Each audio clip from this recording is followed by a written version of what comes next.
ఒక్క భూమి మీదే కాదు, విశ్వంలో ఎక్కడ ఎప్పుడు ఏం జరుగుతుందన్నది గూగుల్లో ఇట్టే తెలిసిపోతుంది. ఇటు భూగర్భంలో, సముద్ర లోతుల్లో ఏముంది, ఎలా ఉంది అన్నది టెక్నాలజీ సాయంతో బయటపడుతోంది.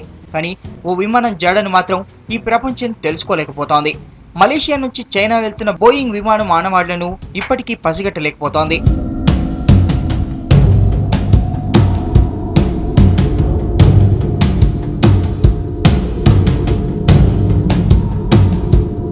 ఉన్నట్టుండి మాయమైన ఈ బోయింగ్ విమానం జాడ పట్టేందుకు వియత్నాం అధికారులు చేయని ప్రయత్నం లేదు.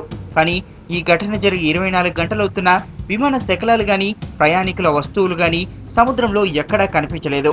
ఈలోపు అధికారులు చేస్తున్న పరస్పర విరుద్ధ ప్రకటనలు అందరినీ అయోమయానికి గురిచేస్తున్నాయి.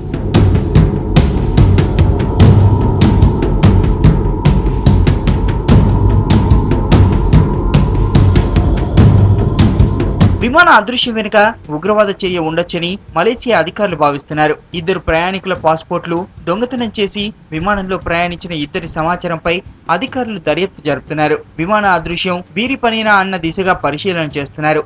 మరోవైపు రెండో రోజు విమానం ఆచూకీ లభించకపోవడంతో అంతకంతకు టెన్షన్ పెరుగుతోంది.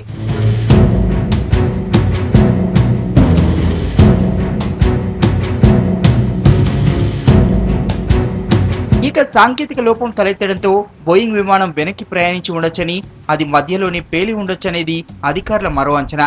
మరోవైపు 2 రోజులుగా కనిపించకుండా పోయిన ఈ విమానం మళ్లీ కౌలాలంపూర్ చేరుకుంటుందని మిలిటరీ రాడార్ సూచనలు చేస్తున్నట్టు అధికారులు చెబుతున్నారు. తాజాగా ఈ విమానానికి చెందినదిగా భావిస్తున్న ఓ తలుపును సముద్రంలో గుర్తించినట్టుగా తెలిపారు. ఇదంతా ఒట్టిదే అని ఆ తర్వాత తేలింది. అయితే విమాన ఆచూకీని ఎలాగైనా తెలుసుకోవాలని మలేసియా అధికారులు సాధ్యమైనంతగా ప్రయత్నిస్తున్నారు.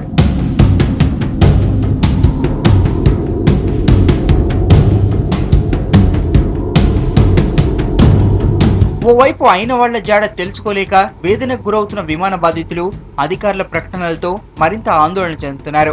త్వరగా విమానాన్ని గుర్తించాలని వారు డిమాండ్ చేస్తున్నారు.